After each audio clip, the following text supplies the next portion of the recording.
अस्सलाम वालेकुम। ये कहानी तकरीबन 11 साल पहले की है, जब मेरी उम्र 20 साल थी।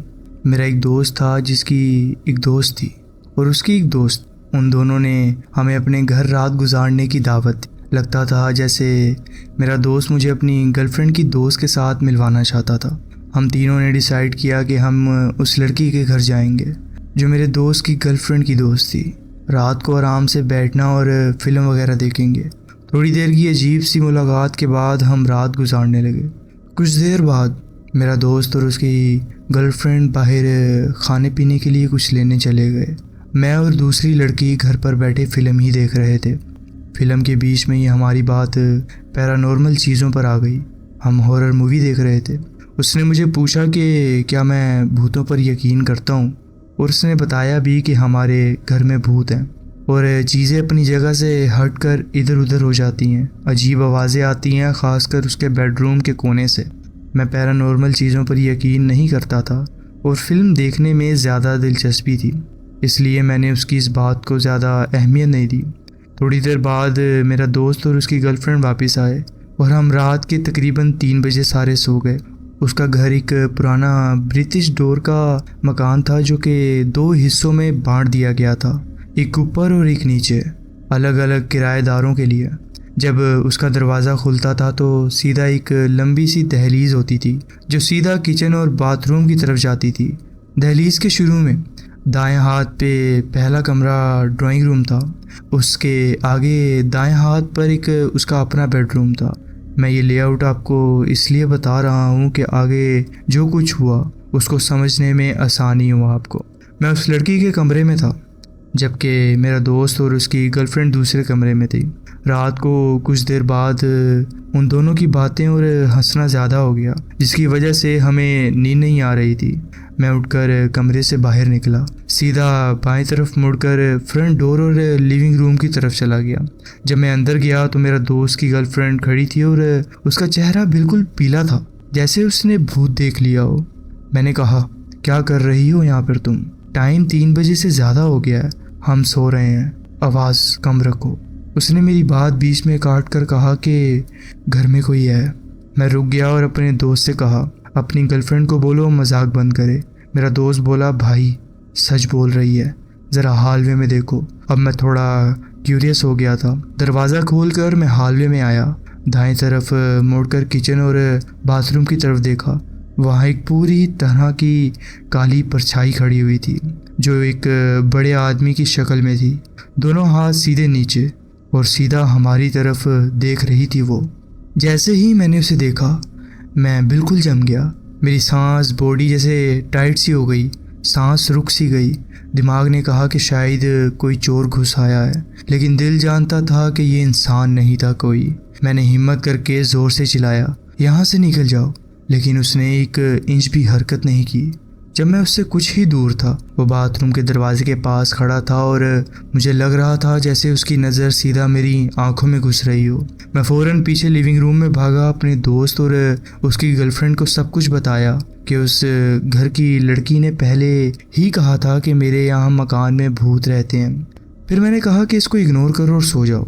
फिर मैंने हिम्मत करके वापस हालवे में कदम रखा। 5 कदम चलकर उस लड़की के कमरे की तरफ भागने लगा। मैंने गिनती की, 1 2 3, और फिर सीधा अंदर भाग गया। उस तरफ देखना भी गवारा नहीं किया मैंने। मैं वापस बेड में घुस गया और उस लड़की को बताया कि मैंने क्या देखा। उसने ज़्यादा हैरानी नहीं दिखाई, बस थोड़ी शौक सी हुई। मैंने कहा कि बस इग्नोर करो और सो जाओ। अजीब बात यह हुई कि थोड़ी देर बाद वो लड़की ने मुझे हिलाकर उठाया और मेरा नाम लेकर पूछा, तुम ठीक हो? मैंने कहा, क्या मतलब? उसने कहा, तुम मेरे कमरे के कोने में खड़े होकर दीवार की तरफ देख रहे थे। मैंने कहा, मैं तो यहाँ लेटा सो रहा हूँ कब से। वो घबरा गई और कहने लगी, मैंने अपनी आँखों से देखा कि तुम कोने में खड़े थे। मैंने सोचा शायद नींद में चलने का केस होगा, या ऐसे नींद में ख्वाब ऐसे देखने की आदत होगी। आज तक समझ नहीं आया कि उस रात क्या हुआ था हमारे साथ। मैं भी पैरानॉर्मल पर ज़्यादा यकीन नहीं करता, लेकिन वो वाक़या मेरी ज़िंदगी का सबसे अजीब तजुर्बा था। ये वाक़या दरअसल लाहौर के एक पुराने अंदरून शहर की एक ब्रिटिश दौर के मकान में हुआ था, जो 2 हिस्सों में बांटा गया था, जैसे मैंने आपको पहले ही बताया। मैं इसकी एग्जैक्ट लोकेशन तो आपको नहीं बता सकता। और ये था मेरा वाक़या जो मैं आपके साथ शेयर करना चाहता था। जी बहुत बहुत शुक्रिया, आपने अपनी कहानी हमारे साथ शेयर की। पढ़ते हैं अपनी नेक्स्ट स्टोरी की तरफ।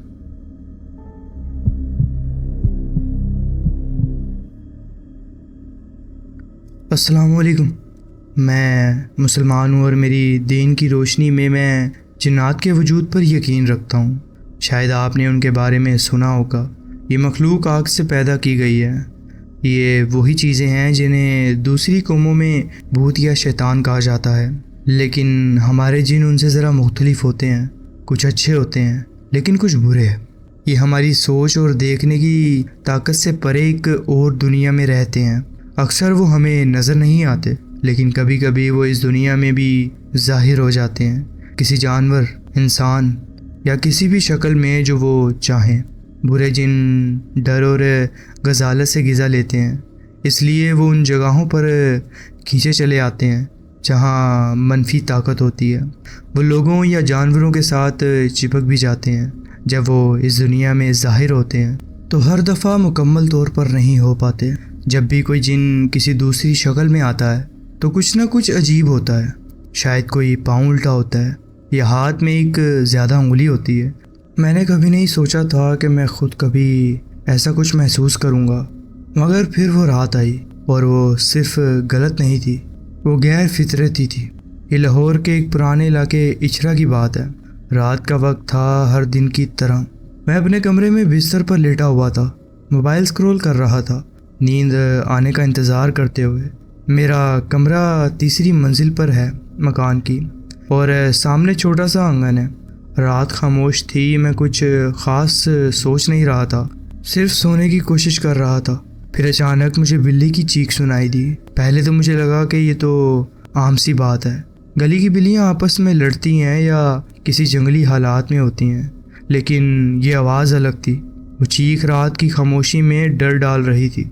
वो चीख गुस्से में नहीं थी, वो बेबसी थी, और लग रहा था कि मेरी विंडो के बिल्कुल नीचे से आ रही है। मैं चिड़चिड़ा गया। मैं उठकर खिड़की तक गया देखने के लिए कि क्या मसला है। मैं थका हुआ था, लेकिन मेरा तजस्सुस मुझ पर हावी हो गया। मैंने बाहर झाँका, लेकिन कुछ नज़र नहीं आया। गली खाली थी, सिर्फ स्ट्रीट लाइट की मध्यम रोशनी में सब कुछ डूबा हुआ था। कोई बिल्ली नहीं थी और आवाज़ भी ख़त्म सी हो गई थी अब तो। मैं कुछ परेशान सा वापस अपने बिस्तर पर लेट गया, दिल में अजीब सी बेचैनी का एहसास करते हुए। घर में पुरसकून था और मेरा दिमाग भी इतना थका हुआ था कि ज़्यादा सोच नहीं सका। फिर से मोबाइल उठाया और स्क्रीन पर ध्यान देने की कोशिश की, या कह लें से भुलाने की कोशिश की। फिर वही आवाज़, इस दफ़ा और तेज़ और करीब से। वो चीख, वही दर्द, अब वो मेरे कानों में घंटी की तरह बज रही थी। मैं गुस्से में आ गया। मैं उठकर फिर खिड़की की तरफ गया। इस बार नींद और चिड़पन दोनों भर गए थे, लेकिन जब मैंने फिर से बाहर देखा तो कुछ भी नहीं था। आंगन खाली था, सिर्फ स्ट्रीट लाइट की रोशनी में दरख्तों का साए लंबे हो रहे थे। फिर मुझे एक पतला सा साया दिखा, लेकिन कोई बिल्ली नहीं थी वहाँ पर। मैं देर तक वहीं खिड़की के पास खड़ा रहा, अंधेरे में देखते हुए, उस आवाज़ की वापसी का इंतज़ार करते हुए। लेकिन अब कुछ नहीं हुआ। अब दिल में घबराहट बढ़ने लगी थी मेरी। आवाज़ तो ख़त्म हो चुकी थी, लेकिन लगता था जैसे उसका एहसास अब भी हवा में तैर रहा हो। मैंने मोबाइल बंद किया, लेट गया, आंखें बंद करके सोने की कोशिश की दोबारा। बस तभी जब मुझे लगा कि अब नींद आने वाली है, वही आवाज़ वापस आई, इस दफ़ा और भी ज़्यादा तेज़ और इंतहाई खौफनाक। लेकिन अब ये इंसानी आवाज़ लग रही थी, जैसे कोई इंसान बिल्ली की आवाज़ निकाल कर कह रहा हो। और सबसे ज़्यादा खौफ की बात ये थी कि अभी ये आवाज़ मेरे कमरे के अंदर से आ रही थी। को तकरीबन 5-10 मिनट गुजरे, फिर 15-20 मिनट, कुछ नहीं हुआ। मैंने खुद को तसल्ली दी कि शायद कुछ नहीं था। नींद में जहन को धोखा हुआ मेरे। बहुत रात हो गई थी, इसलिए मैंने लाइट बंद की और वापस लेट गया। नींद मुझे लपेटने लगी। मैं आंखें बंद कर चुका था, लेकिन फिर मैंने खुद को एक खौफनाक ख्वाब में पाया। वो ख्वाब ज़िंदगी का एक याद बना हुआ लग रहा था। लेकिन वो याद थोड़ी हुई थी। मैं अपनी ही गली में भाग रहा था, लेकिन सब कुछ उल्टा था। दरख्त अजीब तरह झुके हुए थे, साए लंबे और टेढ़े थे, आसमान भी अजीब सा था। मेरे पीछे कुछ था, कोई चीज़। उसका बोझ महसूस हो रहा था मुझे, उसकी नफ़रत, उसका गुस्सा। लेकिन मैं पीछे नहीं देखना चाहता था। आखिर मैंने हिम्मत करके पीछे देखा। वो एक साया था, बड़ा, स्याह और हर चीज़ से ज़्यादा अंधेरे में डूबा हुआ। उसकी शक्ल हमेशा बदल रही थी, जैसे अंधेरे में नाचता हो। वो मुझसे काफ़ी बड़ा था। उसकी आंखें पीली सी चमक रही थीं। उसके सांस मेरी गर्दन तक आ रहा था। फिर उसने हंसना शुरू किया, घुरघुराहट वाली हंसी जैसे। फिर वो मुझ पर झपका। मैंने अपना चेहरा हाथों से ढक लिया और तभी मेरी आंख खुल गई। दिल तेज़ तेज़ धड़क रहा था, अलार्म बज रहा था। रोशनी हल्की सी थी, सुबह होने वाली थी। लेकिन कुछ गलत था। मैंने बैठकर देखा और फिर देखा कि मेरी खिड़की खुली हुई थी। जब मैंने रात को उसे लॉक किया था, मुझे यकीन था, लेकिन अब वो आधी खुली हुई थी। मैं जम गया। समझ नहीं आ रहा था, दिल ज़ोर ज़ोर से धड़क रहा था। मैंने भागकर उसे बंद किया, लॉक लगाया, लेकिन देखने वाला एहसास हो गया था मुझे जैसे। दिन भर मैं गफलत में रहा, उस ख्वाब को सोचता रहा, वो जिस्म, वो साया और वो आंखें। जब शाम को मैं घर वापस आया, अपनी गली में गाड़ी रोकी मैंने अपनी, तो एक काली बिल्ली भागती हुई गुजरी मेरे सामने से, अननेचुरली तेज़ी से। मैंने गाड़ी से निकलकर आसपास देखा, बिल्ली गायब थी। फिर भी वो एहसास, जैसे कोई देख रहा हो, छोड़ता नहीं था मुझे। मैं अपना ध्यान अब वीडियो गेम पे लगाना चाहता था, क्योंकि उस वाक़ये को भूल सकूं। लेकिन कुछ भी काम नहीं आया मेरे। वो डर अब भी मेरे अंदर था, जैसे कोई हर वक्त साए में छुपा मुझे देख रहा हो। मैं जल्दी सो गया, लेकिन जैसे ही आंखों पर नींद का साया आया, फिर वही आवाज़, वही चीख, दूर से, फिर बिल्कुल नज़दीक से। मैंने खुद से कहा कि ये कोई बिल्ली होगी, लेकिन दिल जानता था कि ये आम बिल्ली नहीं है। मैं किसी तरह सो गया, लेकिन जब मेरी नींद खुली, मुझे महसूस हुआ कि मेरा जिस्म हिल नहीं पा रहा, जैसे कोई मेरे ऊपर बैठा हो। मैं हिल तक नहीं सक रहा था, मैं हिल नहीं पा रहा था। उस वक्त घबराहट छा गई थी जैसे। फिर समझ आया कि ये स्लीप पैरालिसिस है शायद। मैंने अपने दिल में दुआ पढ़ना शुरू की, सिर्फ मेरी आंखें हिल रही थीं। मैंने दिमाग में ज़ोर ज़ोर से वो दुआ पढ़ी, फिर धीरे से अपना सर मोड़ के खिड़की की तरफ देखा। वही बिल्ली, वही काली वाली, अब मेरी खिड़की के किनारे बैठी हुई थी और खिड़की खुली हुई थी। उसकी आंखें अंधेरे में चमक रही थीं और उसकी चीख, अब वो चीख नहीं रही थी। मैंने देखा कि उसके पाँव उल्टे मुड़ गए थे। उसका जिस्म अजीब सा था, जैसे हड्डी ही उलट गई हो। मैं चीखना चाहता था, लेकिन कुछ कर नहीं पा रहा था। सांस लेना मुश्किल हो गया था मेरा। फिर वो बिल्ली अपने पिछले पाँव पर खड़ी हो गई और मुस्कुराई, और ऐसा लगा जैसे वो मुझे देखकर मुस्कुरा रही हो, सीधा मुझे देखकर। मेरा दिल जैसे रुक सा गया हो। उसका जिस्म हिल रहा था, लेकिन अननेचुरली तरीके से। उसके फर हवा में घुल गए थे। अब वो बिल्ली नहीं रही थी, सिर्फ अंधेरा था, एक काला अंधेरा। फिर एक आवाज़ आई, घिसी पिटी सी, जैसे कोई कुछ बोल रहा हो। लफ्ज़ अजनबी थे, लेकिन थोड़े बहुत पहचाने से लग रहे थे। कोई अजीब ज़ुबान थी, लेकिन इसमें ज़्यादा फ़र्क नहीं पड़ता, क्योंकि वो आवाज़ मेरी रूह तक सर डाल रही थी। मुझे बहुत घबराहट हो रही थी उस वक्त। तब तक मैंने अपनी दुआ मुकम्मल कर ली थी। मेरा जिस्म धीरे धीरे हिलने लगा था। जैसे ही मैं हिलने लगा, उस मखलूक ने गुस्से में मुझे देखा। उसकी मुस्कुराहट गुस्से में बदल गई। उसने एक बड़ी सी चीख मारी, इतनी तेज़ के कान फट जाएं जैसे। फिर वो खिड़की से बाहर कूद गई, मुझे एक आखिरी बार देखकर। फिर उसका जिस्म अंधेरे में घुल गया हो जैसे। मैं वहाँ जम गया, हिल भी नहीं सका दोबारा। वो खौफ अब भी मेरे साथ छुपा हुआ था। उस रात मैं नहीं सो सका। फिर कभी वो बिल्ली वापस नज़र नहीं आई, ना वो चीख सुनाई दी मुझे। दिन गुजरते गए, सब कुछ ठीक लगने लगा, लेकिन जब भी किसी आईने के पास से गुजरता, डर लगता कि कहीं वो साया वापस ना आ जाए। वो चीख, वो रात, वो डर अब भी मेरे अंदर है। उस रात मैं जल्दी सोना चाहता था, सिर्फ इसलिए कि कहीं वो चीख फिर से ना सुनाई दे। मैं दुआ करता हूँ कि तुम में से किसी के साथ ऐसा कभी ना हो। ये वाक़या मेरे लिए बहुत खौफनाक था और मैं ये कहकर ख़त्म करना चाहता हूँ कि मैं अपने आप को ना यकीन और यकीन दोनों के दरमियान समझता हूँ। मुझे खुद समझ नहीं आता कि ये मेरे साथ सब कुछ क्या हुआ था।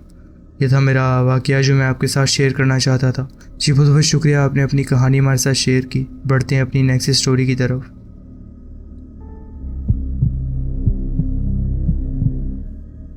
अस्सलाम वालेकुम। बच्चे ज़्यादा असर लेते हैं वो चीज़ें देखने में जो बड़े लोग नहीं देख पाते। शायद इसलिए कि वो उस पर्दे के करीब होते हैं जो हमें दूसरी दुनिया से अलग करता है, जैसे बूढ़े लोग, लेकिन उल्टे तरीके से। अब मेरी उम्र 29 साल है, लेकिन मेरा ये तजुर्बा 28 साल पहले का है। मुझे खुद कोई इसका इल्म नहीं है, या ये नहीं कि मुझे याद है ये, मगर उस वक्त जो लोग हमारे घर में थे, यानी मेरी मम्मा, दादी वगैरह, उन सब ने ये वाक़या मुझे बताया हुआ है, जो कि मैं अब आपसे शेयर करने जा रहा हूँ। 1996 में मेरे 24 साल के चाचू नशा ज़्यादा करने की वजह से इस दुनिया से चल बसे थे, सिर्फ मेरी पहली सालगिरह के बाद। उस वक्त मैं और मेरी अम्मी रावलपिंडी से 2 घंटे के फासले पर रहते थे। मेरे साथ मेरे एक खाला भी रहती थी। मेरे दादा दादी जो कि ज़्यादा पढ़े लिखे नहीं थे, जो कि पेपर वर्क ज़्यादा कर नहीं सकते थे, इसलिए सब कुछ उस वक्त मेरी अम्मी ने ही संभाला था। चाचू की मौत सऊदी अरब में हुई थी और हम पाकिस्तान से थे, तो काफ़ी काम करना पड़ा। वहाँ पोस्टमार्टम, फिर यहाँ पोस्टमार्टम, डेड बॉडी पाकिस्तान लाने का इंतज़ाम, एम्बेसी से बात, फिर डॉक्टरी मयात, फिर जनाजे का इंतज़ाम, सब कुछ। हम लगभग 1 महीने तक अपने बचपन के घर, जो कि रावलपिंडी में था, वहीं रहते रहे ये सब कुछ करते करते। मेरे दादा दादी ने हमेशा ये कहा था कि मैं उनके लिए उस वक्त सहारा बना जब मेरी अम्मी ये सब काम कर रही थी। एक रात जो चाचू के जनाजे के करीब थी, मुझे मामूल से ज़्यादा जल्दी सुला दिया गया था उस दिन, ताकि नीचे बड़े लोग बैठकर चाय पीते हुए चाचू की यादों में गुफ्तगू कर सकें। उस वक्त मेरी अम्मी बताती हैं कि मैं उस वक्त लाडला था सबका, और मैं भी अक्सर कमरे में अकेला नहीं रहता था ज़्यादा, तो मैं ज़ोर ज़ोर से रोने लगा। मैं सिर्फ 1 साल का था, तो कोई नहीं समझ सका कि मैं किस चीज़ के लिए चिल्ला रहा हूँ। हर थोड़ी थोड़ी देर बाद कोई ऊपर चक्कर लगाता था, मम्मा कहती हैं, और मम्मा कहती हैं कि उस वक्त शायद हमसे गलती ही हुई थी कि हमने तेरा फीडर छुड़वा दिया था। लेकिन मेरी अम्मी एक फीडर गाड़ी में इमरजेंसी के लिए लेके आई थी, जो गाड़ी की डिक्की में बंद पड़ा हुआ था। किसी वक्त मेरी दादी की आंख भर आई और वो बोली, मुझे ये आवाज़ बहुत पसंद है। सब ने देखा कि मैं रोना बंद कर चुका हूँ और अब हंस रहा हूँ। अम्मी मुझे देखने ऊपर आई। मैंने बाद में अम्मी से पूछा कि मैंने उस वक्त क्या देखा था, और ये उनके अपने अल्फाज हैं, तुम पूरी तरह से जागे हुए थे। बेड टाइम के बाद तुम्हारे चेहरे पर बहुत मीठी मुस्कान थी और तुम्हारे गालों पर लाली, तुम्हारे मुंह में फीडर था। मुझे इससे कोई परेशानी नहीं हुई, क्योंकि तुम्हें क्लियरली सुकून की ज़रूरत थी। मैं तुम्हारे पास आई और जैसे हम दोनों का रिश्ता था, तुम मुझे देखकर हमेशा खिल उठते थे, लेकिन इस दफ़ा तुमने मेरी तरफ देखा ही नहीं। तुम्हारी निगाह एक ही जगह जमी हुई थी, खिड़की के पास, जहाँ मैंने देखा कि तुम्हारे चाचू की क्रिकेट की ट्रॉफीज़ पड़ी होती थी। ये देखकर मेरी रूह कांप गई, क्योंकि थोड़ी देर पहले जब मैं यहाँ आई थी तो ये ट्रॉफीज़ खिड़की के शेल्फ पर रखी हुई थी। मैंने सोचा शायद कोई ऊपर आया होगा और इन्हें नीचे रख गया होगा, लेकिन समझ नहीं आई क्यों। कुछ देर बाद मैंने तुम्हारा ध्यान अपनी तरफ कर पाई और तुम हंस कर सो गए। नीचे जाकर मैंने सबसे पूछा कि जो भी गाड़ी से फीडर लेकर आया था, तो वो गाड़ी में से चाय का सामान क्यों नहीं लेके आया, क्योंकि तुम सब उस वक्त उसका कह रहे थे। मेरी 2 खाला, मेरी दादी और मेरे दादा सब ने कहा कि वो गाड़ी तक गए ही नहीं। एक खाला ने तो कहा कि वो गाड़ी की चाबी ढूंढ रही थी ताकि जा सकें। मेरे दादा ने फ़ौरन उठकर घर चेक करना शुरू किया कि शायद कोई चोरी करने वाला अंदर ना आया हो, लेकिन कोई नहीं था। चाबी भी नहीं मिली। अब उन्होंने ट्रॉफीज़ का भी पूछा तो मेरी दादी को याद आया कि उन्होंने सुबह मुझे ट्रॉफीज़ दिखाई थी, लेकिन बाद में फिर वापस शेल्फ पर रखी थी। चाबी पूरी रात नहीं मिली। अगले दिन मिली जब मेरी खाला उस कमरे के ड्रॉवर में सामान रख रही थी जहां मैं सोता था, जो असल में मेरे चाचू के बचपन का कमरा था। इस बात की कोई वजह नहीं कि चाबी वहां होती, क्योंकि अम्मी हमेशा अपने बैग में रखती थी उसे। जनाजे के कुछ अरसे बाद अम्मी ने सबसे पूछा कि उनके ख्याल में उस रात क्या हुआ था।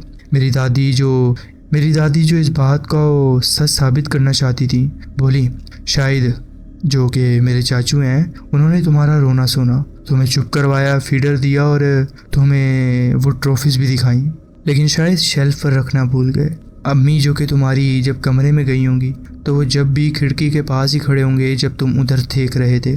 अम्मी ने बाद में सबसे पूछा कि क्या वो सिर्फ दादी के लिए इस बात से सहमत हो रही हैं, लेकिन सब ने कहा कि उनके पास कोई जवाब नहीं है समझाने के लिए कि उस रात असल में हुआ क्या था। क्या आपके भी बचपन के ऐसे वाक़यात हैं तो ज़रूर बताइएगा, या आपका ख्याल है कि बच्चे इन चीज़ों के लिए ज़्यादा हसास होते हैं? मुझे जानकर खुशी होगी है। जी बहुत बहुत शुक्रिया, आपने अपनी कहानी हमारे साथ शेयर की। तो जी फ्रेंड्स, ये थी आज की स्टोरीज़। आप कमेंट्स में ज़रूर बताएं कि आपको ये स्टोरीज़ कैसी लगी। अगर आपको ये स्टोरीज़ अच्छी लगी हो तो वीडियो को ज़रूर लाइक कीजिए और चैनल को ज़रूर सब्सक्राइब कीजिए और बेल आइकन को ज़रूर प्रेस कर लीजिए ताकि आगे आने वाली कहानियाँ वीडियोज़ आपसे मिस ना हो। अपना ख्याल रखें और मिलते हैं नेक्स्ट वीडियो में। अल्लाह हाफिज़।